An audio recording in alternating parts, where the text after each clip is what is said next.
British Columbia's inland international frontier. From the desert landscape of Osoyoos to the waters of Kootenay Lake and the mountains surrounding. Acres of vineyards lining the border in Canada's hottest town. It's one of the first wineries that are native run and operated. One of British Columbia's most valuable crops in economic peril. We want to keep those jobs and keep that money flowing in rural British Columbia. And an angler's paradise. If you're coming out to BC for a fishing holiday, you won't be disappointed. Now, we trace the secrets of the world's longest undefended border. More than 6,000 kilometers of rugged American frontier. Canada, over the edge.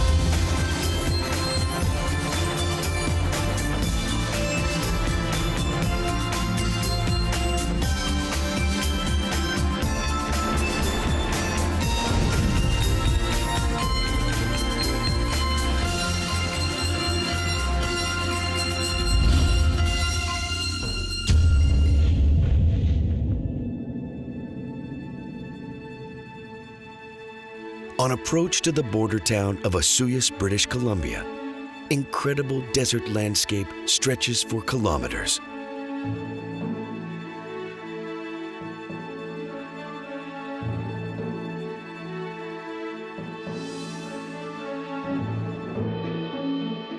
Osoyoos is in the heart of the South Okanagan Valley, one of the warmest and driest regions in all of Canada.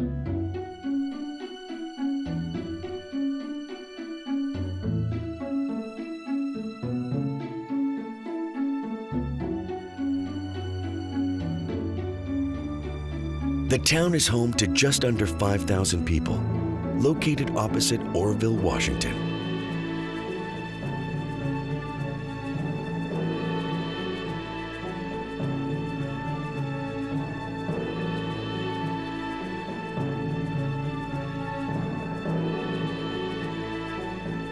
The word Osoyoos comes from the local First Nations language, meaning narrowing of the waters. Those waters are Osoyoos Lake, measuring 23 square kilometers, the warmest freshwater lake in Canada.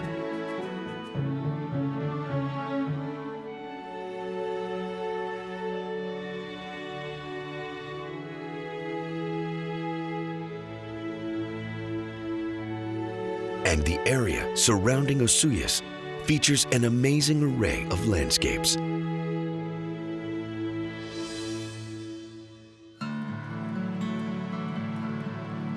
High in the hills, Spotted Lake is a bizarre sight.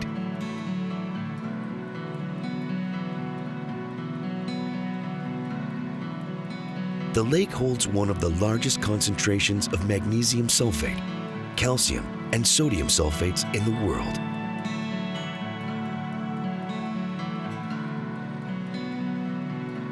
And with Osoyoos' desert-like climate, water evaporates in the summer, leaving a white, hardened crust.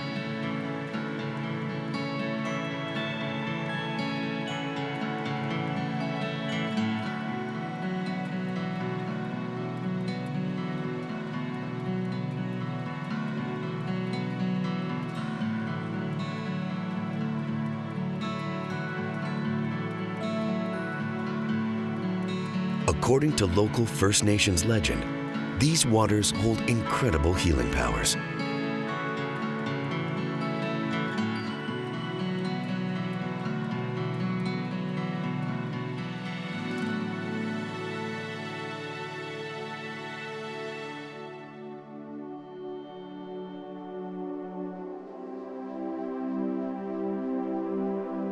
Far below Spotted Lake, the desert landscape of Osoyoos is interspersed with thousands of acres of orchards and vineyards. They are a common sight in the Okanagan region, from the city of Kelowna to the U.S. border and beyond.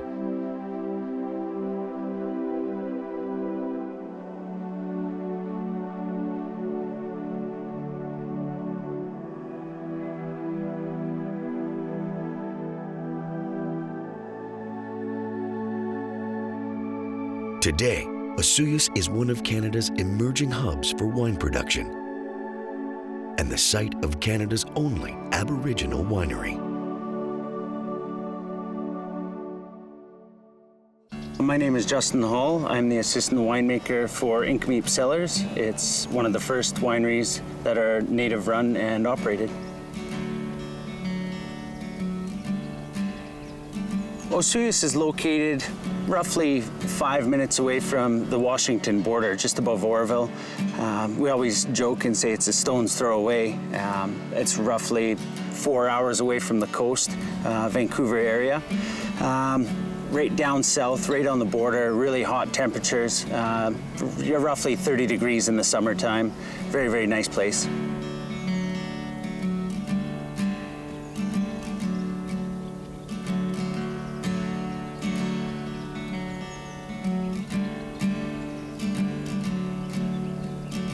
The winery is adjacent to a 200-room hotel and golf course, all part of the Cannabis Destination Resort.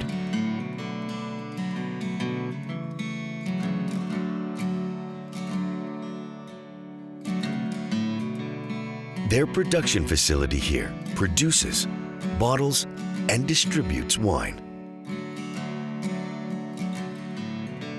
Gives us a bit of an edge being here in Osoyoos.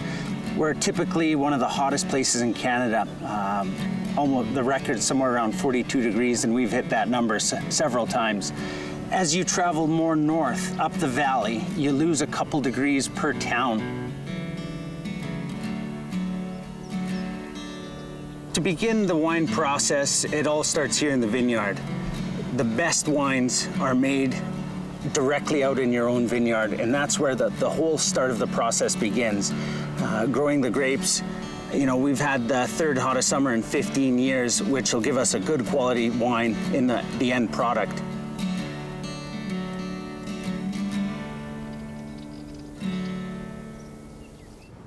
Now, the second step to the process, after you've grown these fantastic grapes, you'll pick them and bring them into the winery and start the process of fermentation. Fermentation basically converts your sugars that you have in the grapes into alcohol.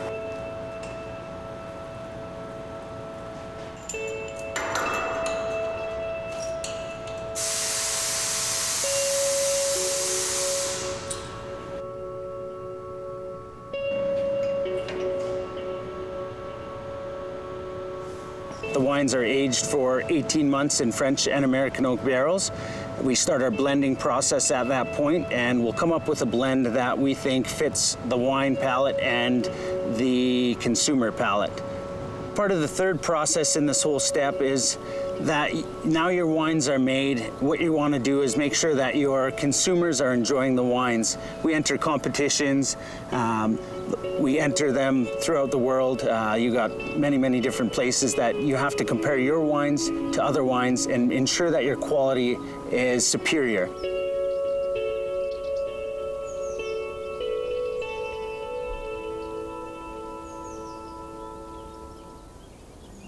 The Osoyoos Indian Band has grown grapes here for generations. Now, the fruits of their ancestral land are being celebrated abroad. The Osoyoos Indian Band has owned grapes since 1968. We started a vineyard. Now, I've been with the company for 9 years, and I feel a lot of pride in our wines and what we do here. Now, we're the first Aboriginal winery in Canada and possibly North America, and we work really hard at what we do. We feature our grapes, our land, and our wines, and our culture here all at Cannabis Cellars. East of Osoyoos, British Columbia, and from a distance, Molson, Washington could be any other rural settlement along the British Columbia-Washington frontier.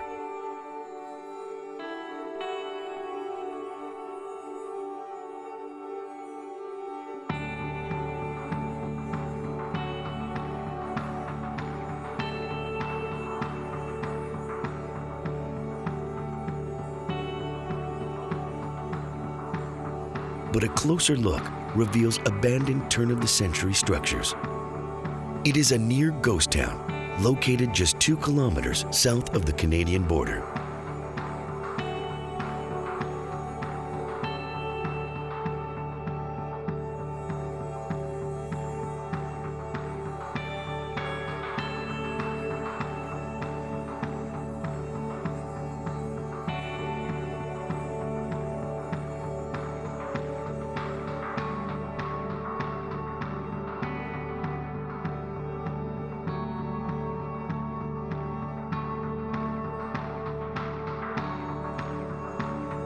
Molson was a mining hub, named in honor of the town's original investor, John Molson of the Canadian Brewing Empire.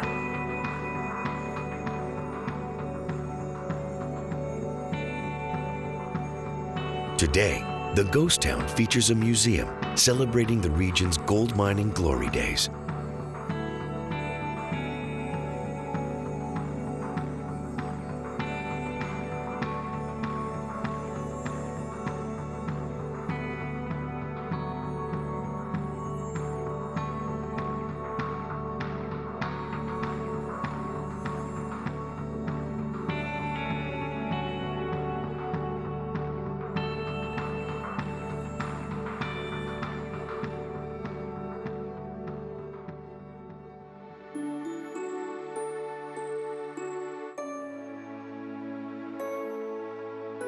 Continuing east, we followed the 6-meter-wide cut line dividing Canada and the U.S.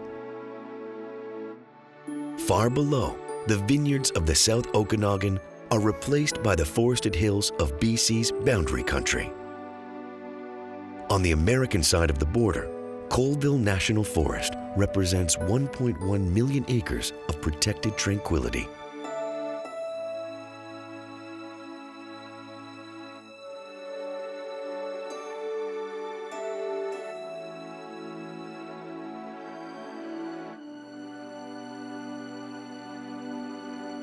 On the Canadian side, the landscape is strikingly similar.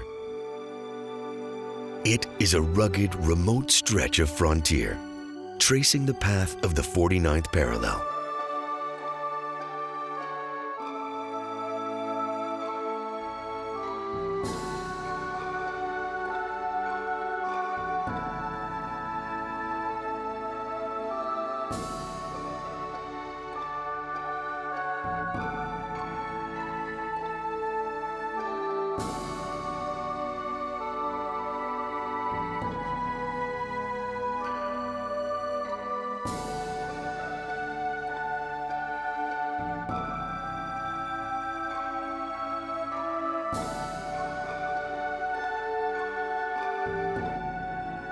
Beyond the summit of one final peak, Midway, BC comes into view.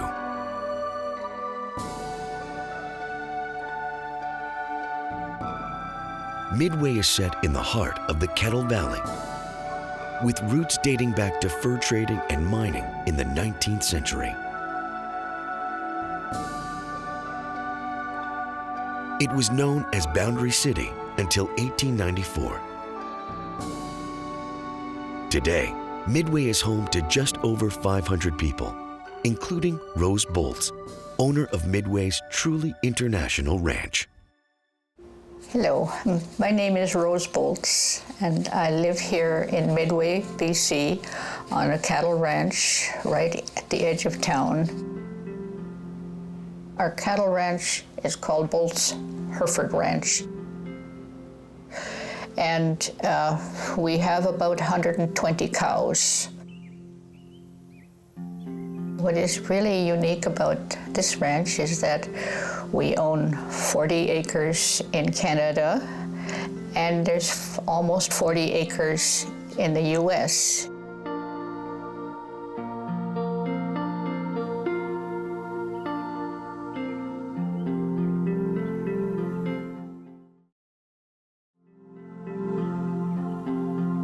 Half of the Bolts Hereford Ranch is in Canada, half in the United States, with no guarded crossing. It is granted a rare exception with the American portion of the ranch surrounded by water.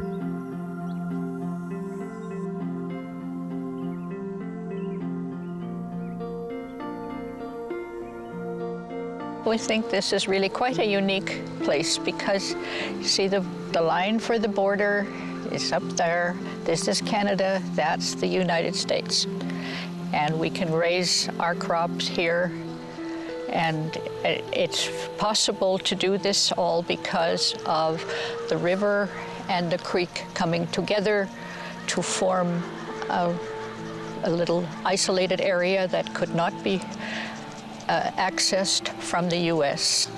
Well, over the years, they have tried to keep this line visible so that it's easier to explain that this is Canada on this side and U.S. on that side, even though our lands are just identical. The cut line runs just meters from Rose Bolt's kitchen and directly through her cattle yard. We're here just now on a few feet in from the U.S. border, and you can see our cattle grazing here on the land. We have irrigation running through there. We're able to keep them here for the summer and let them pasture here. They're just a few of our cattle. These are just some of the later calves. We went through health inspections and we went through all the two different vets, the vet for the U.S. and the vet for the Canadian, so that we were able to bring them back and forth from from the U.S. into Canada, just uniquely. And the border guards know our situation. We don't personally know them, the new ones anymore. We used to know them, but there is some range that come through here now and ride through our herd and look things over.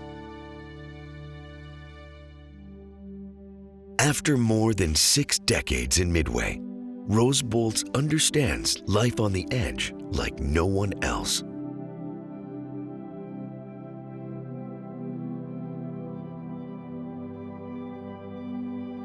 I came here in 1949 in October when I married my husband, Dan Bolts, who had lived on this property for 20 years before. So I've been here for over 60 years.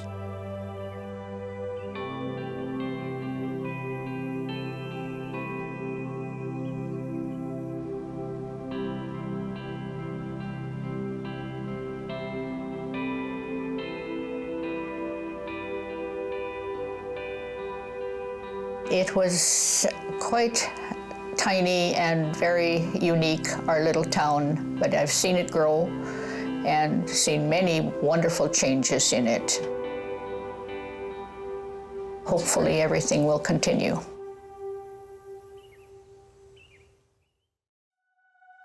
British Columbia's boundary country begins east of the Okanagan Valley on approach to the mountainous Kootenay region.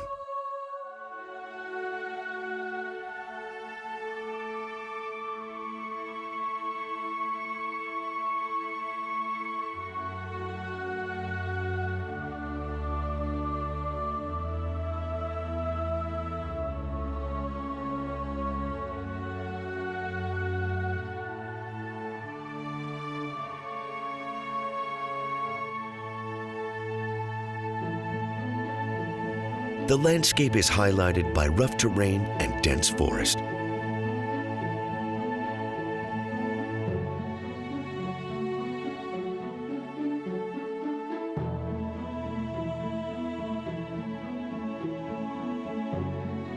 It is also home to scenic remote communities.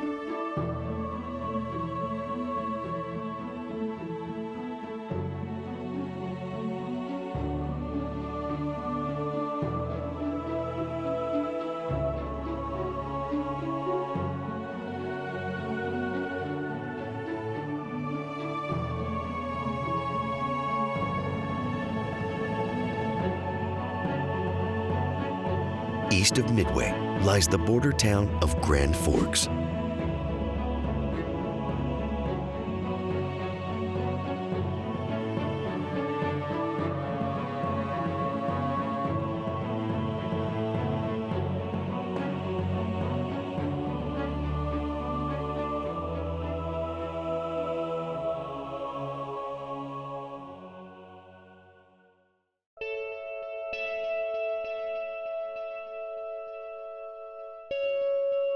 Grand Forks is set at the confluence of the Granby and Kettle Rivers. It was incorporated in 1897 with the development of copper mining in the region.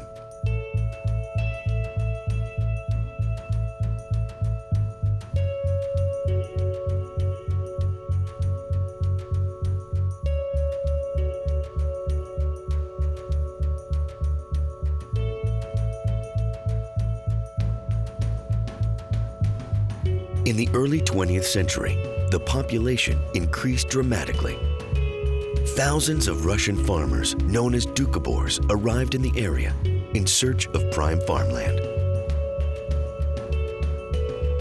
Today, the town is home to roughly 4,000 people, considered the hub of boundary country.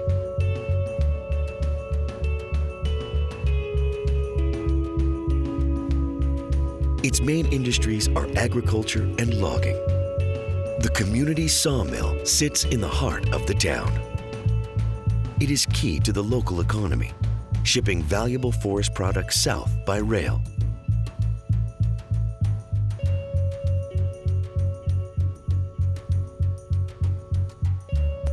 And the town is home to one of Canada's most passionate and occasionally controversial mayors. My name is Brian Taylor. I'm the mayor of Grand Forks, and you're in Grand Forks, British Columbia.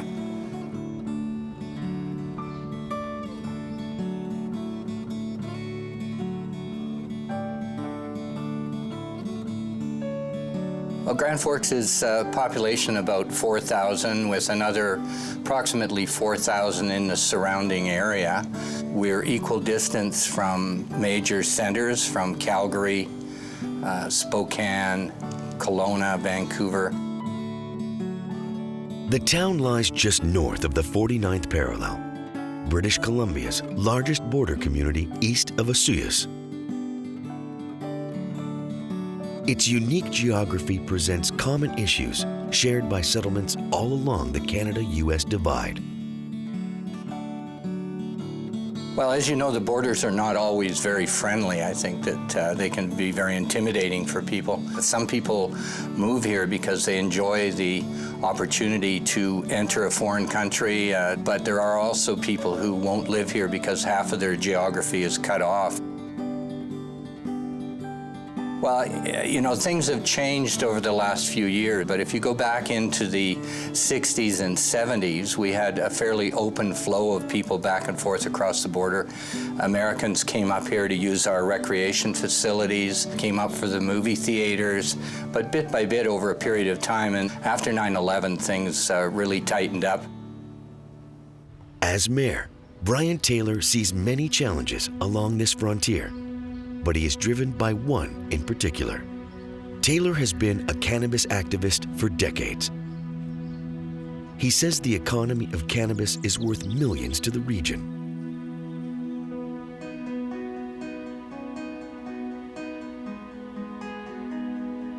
Back in the 1980s, individuals in the Grand Forks area started growing cannabis in fairly large quantities outdoors.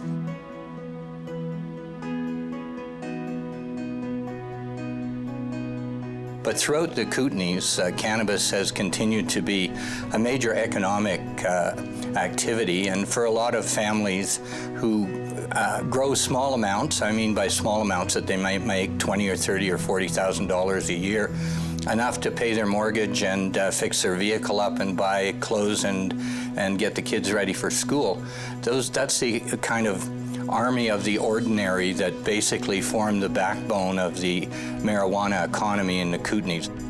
Now Taylor is concerned legalization south of the border and the corporatization of cannabis is putting the local economy at risk. This is a medical marijuana garden Taylor says will be illegal as of March 2014.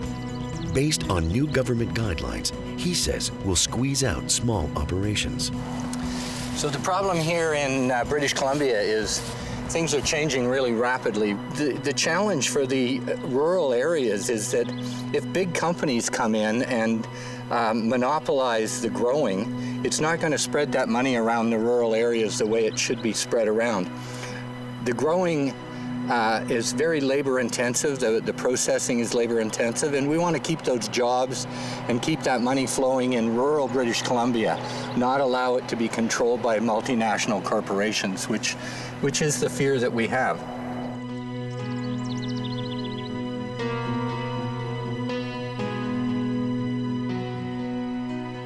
What would work best for rural British Columbia would be a wine industry model where various areas of the province would be allowed allocations for licensing that would allow for local growing of strains that would be climatized to local areas, but would give it a flavor like the wine industry model. Today, Taylor continues his decades-long crusade. While much of his argument is rooted in economics, he admits it goes much deeper. So why is cannabis such a passion for me? I have to look back at what my father taught me as a child, which is you should follow good rules and you should break bad rules. Stupid rules should be broken. He himself lived that life and basically said to me, if you're going to break a law, you better work at changing it. So this is my battle, is to change marijuana laws. I think it's a challenge that influences my generation, and certainly it's our war, it's our drug war.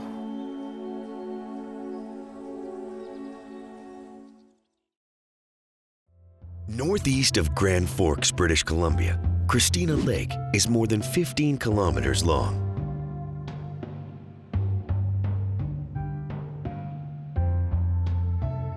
It lies just minutes from the Canada-US border and has been an international destination for generations.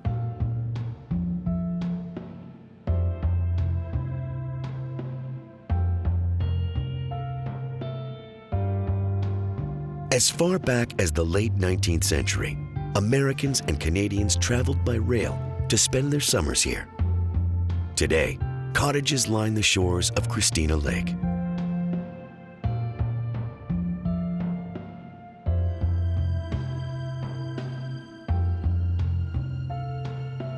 It is known for its warm, clean water and its stunning landscape.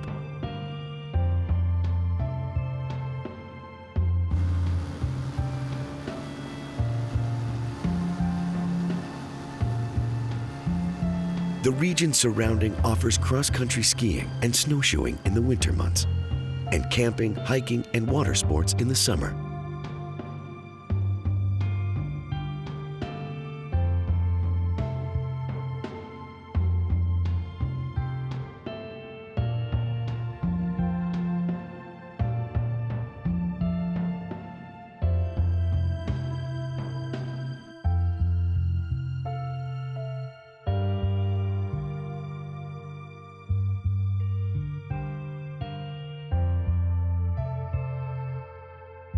And in the backwoods surrounding, anglers congregate to experience the wonders of British Columbia's rivers.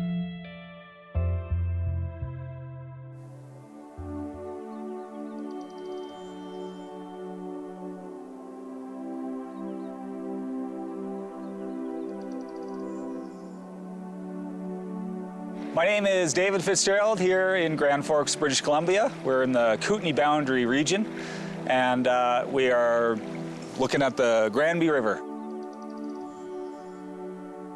Here in Grand Forks, we have two rivers that converge, so this being the Granby, and then we have the Kettle that runs into the Granby, and so they collectively form the Columbia just south of the border.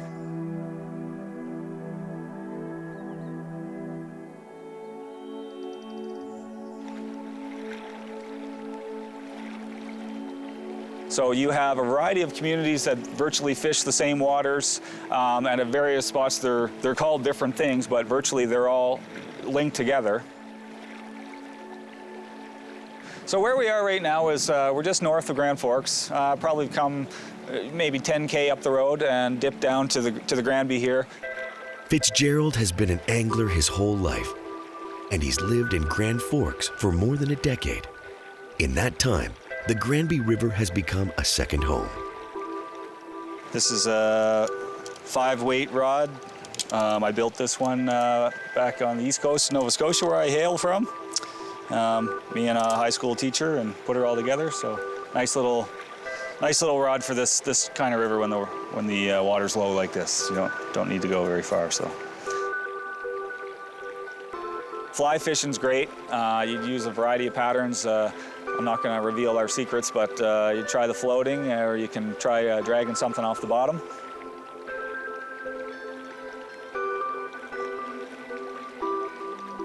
So we're fishing for rainbow trout, and there's also a good population of whitefish here. But yeah, your chances are good if you're fishing at this time of the evening. You can see they'll come to the top, and get your dry flies out there and have some fun.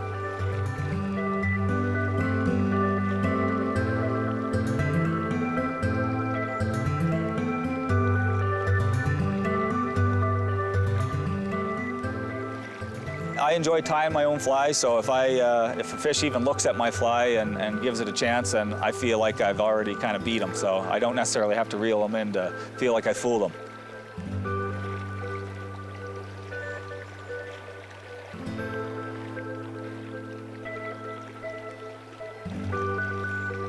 So basically, if you're unfamiliar with how the fly fishing works, you got a thicker line, and then you have a leader, clear leader that's attached to it. This one's a 15-footer, and then you tie your fly to the end of it.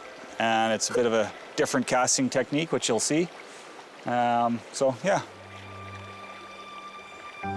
In his time living along this international frontier, Fitzgerald has come to appreciate his adopted province for the many outdoor opportunities that exist here.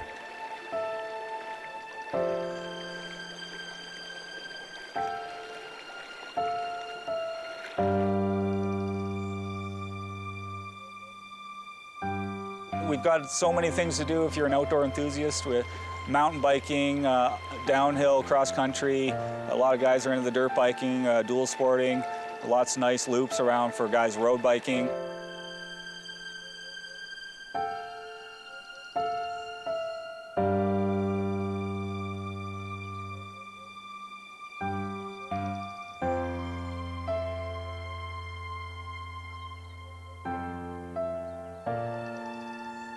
In BC, we have a variety. You have lakes, streams, rivers, the ocean on the west coast, and you're catching everything from a little pan-size 5-6 inch trout on the river to a 60-pound halibut out on the coast, Terrace and Prince Rupert.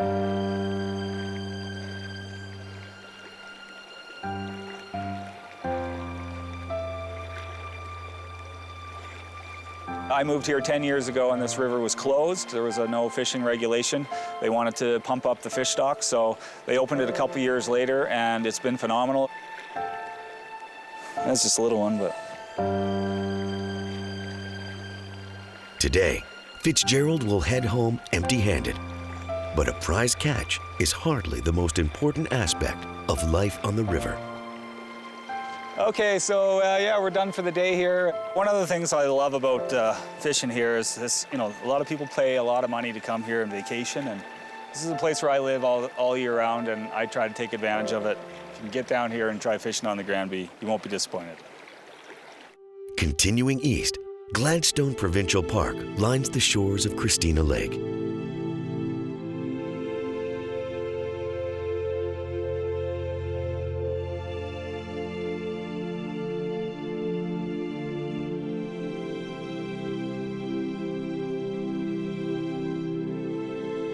These forested hills are home to a variety of unique species, part of British Columbia's Selkirk Foothills ecosection.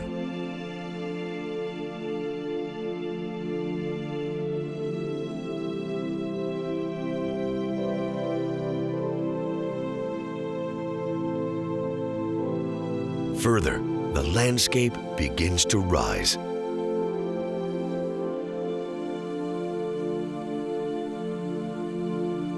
This is Rossland Range, part of the Monashee mountain chain.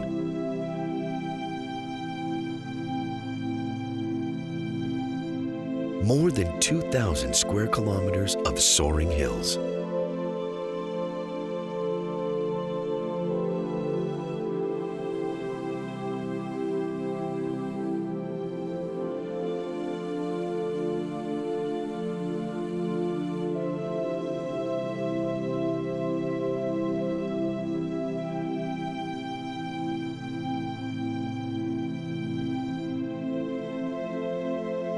It marks the end of BC's boundary country on approach to the mountainous West Kootenay region.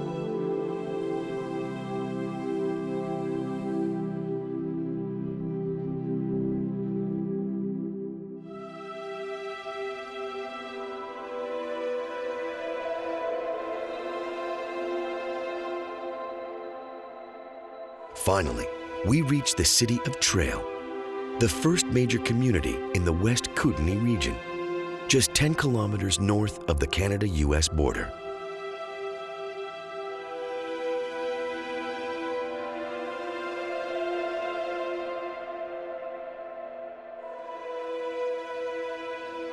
Trail's history dates back to 1890, when gold and copper were discovered nearby. A smelter was built 5 years later, and the town was incorporated in 1901.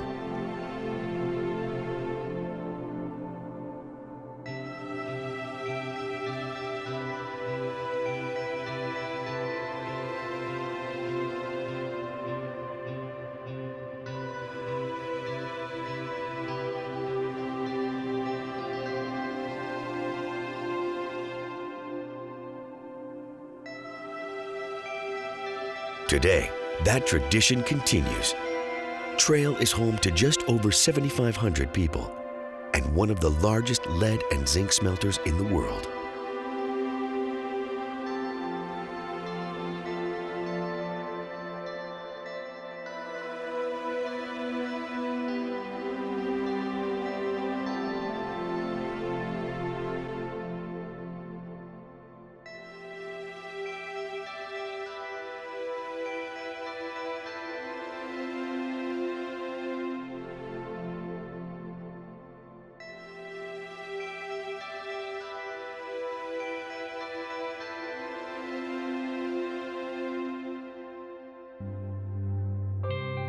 The town also holds the distinction of being BC's top sports town for its outdoor recreation and a legacy of sports achievement.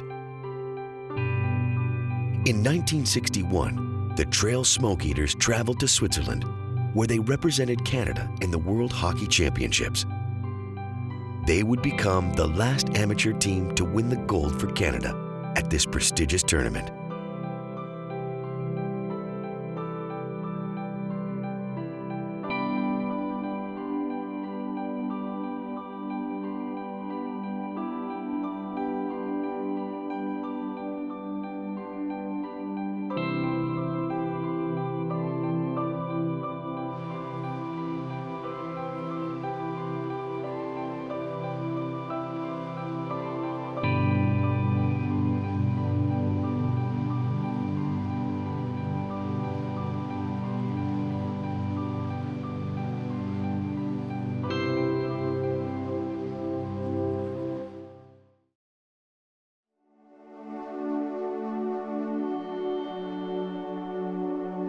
The Columbia River is the largest river in the Pacific Northwest.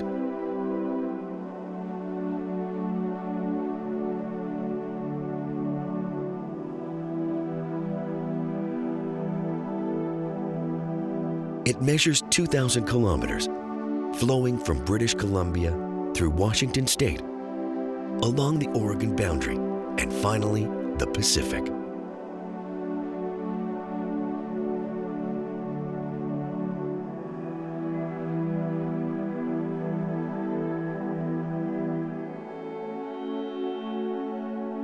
The Columbia has become integral to those who live along its banks as a transportation corridor, with highways and rail lines converging here.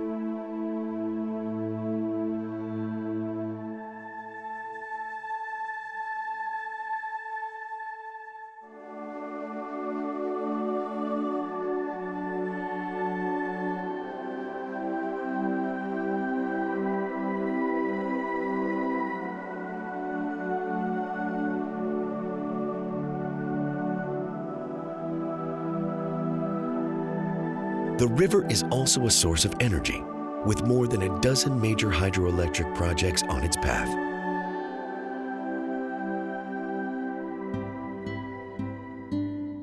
North of the city of Trail, the Columbia River leads to Castlegar.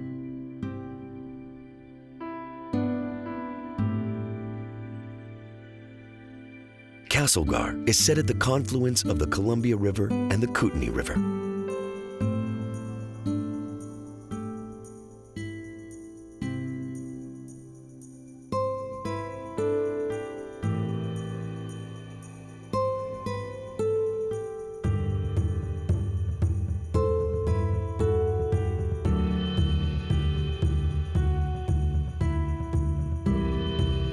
Like Trail, it is an industrial town, fueled by mining and forestry. The pulp mill here employs more than 400 residents. It is one of the largest single-line kraft pulp mills in North America, producing more than 500,000 tons of wood pulp each year.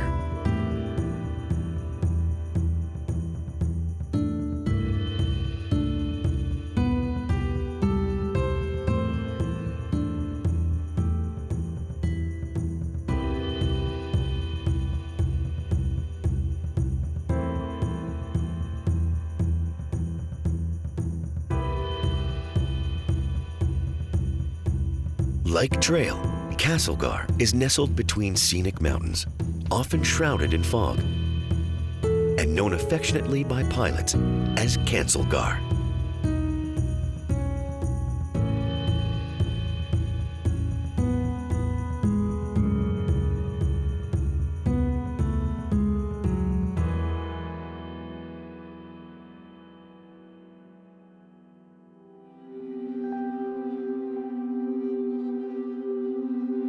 Beyond Castlegar, we begin a 50-kilometer voyage southeast through the Selkirk mountain range into the heart of the Kootenai region.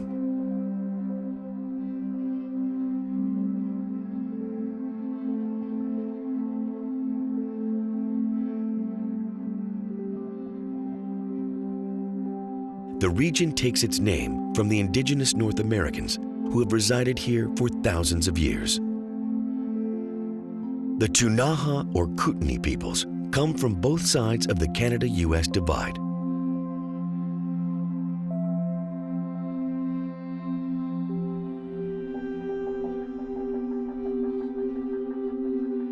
The topography here is defined by 4 parallel mountain ranges, the Monashee and Selkirk Mountains to the west, and the Purcell Mountains and the Rockies to the east.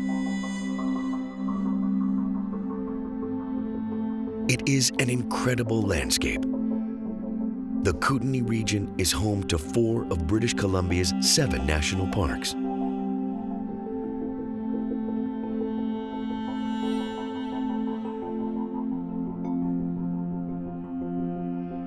Geographically, the area is unique, marking the halfway point between the Pacific Ocean and the prairies.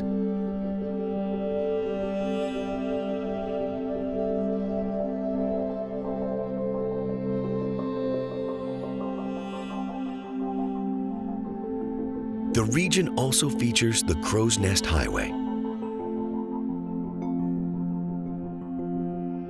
It is the highest elevation paved road in Canada, known by locals as the Skyway.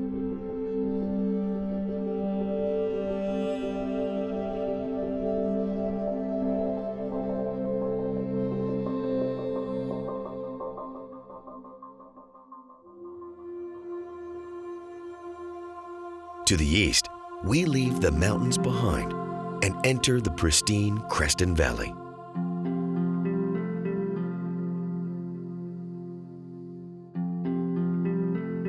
It marks the end of the Selkirk mountain chain and the beginning of the Purcell Mountains, part of the East Kootenai region.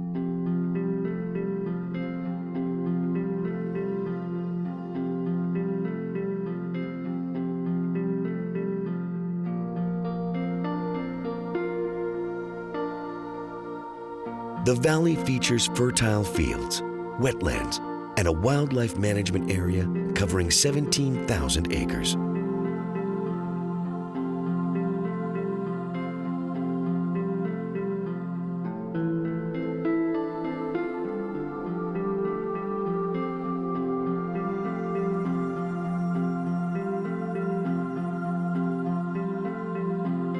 To the north, the Kootenai River leads to the open waters of Kootenai Lake.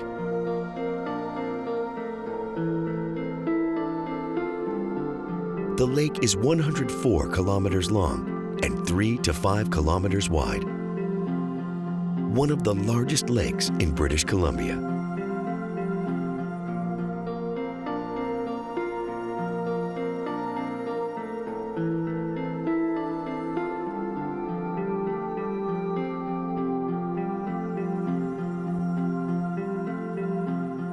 To the south, the town of Creston lies below.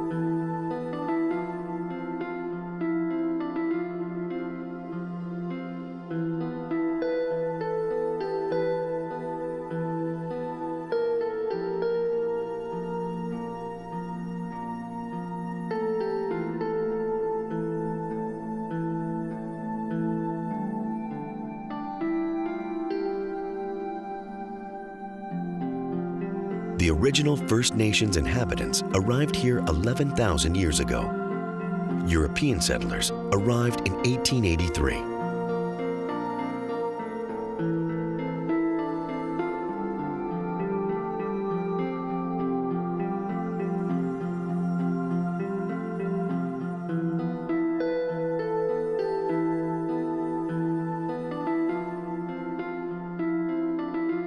Today, the town is home to just over 5,000 people, located just 10 kilometers north of British Columbia's border with Port Hill, Idaho.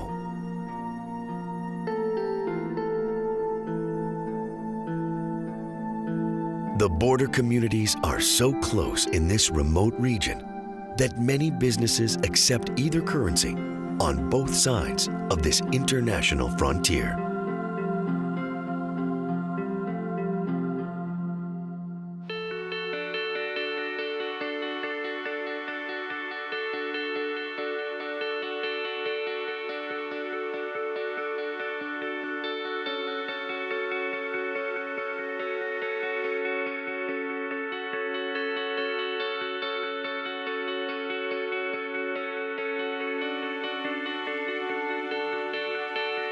From the lush vineyards of the South Okanagan region,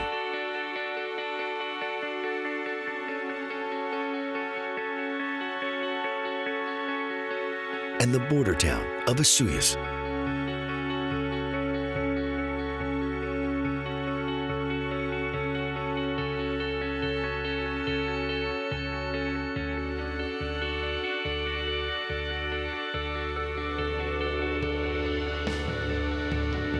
to BC's rugged boundary country, lining the 49th parallel.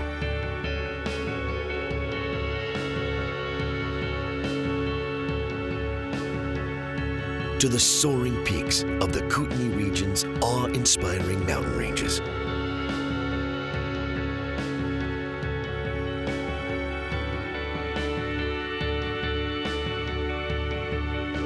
British Columbia's inland international frontier is an incredible ascent into spectacular landscapes.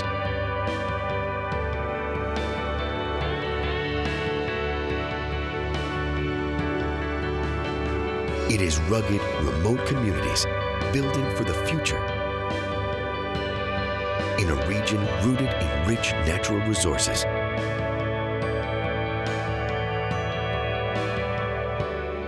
Here, on the edge of Canada.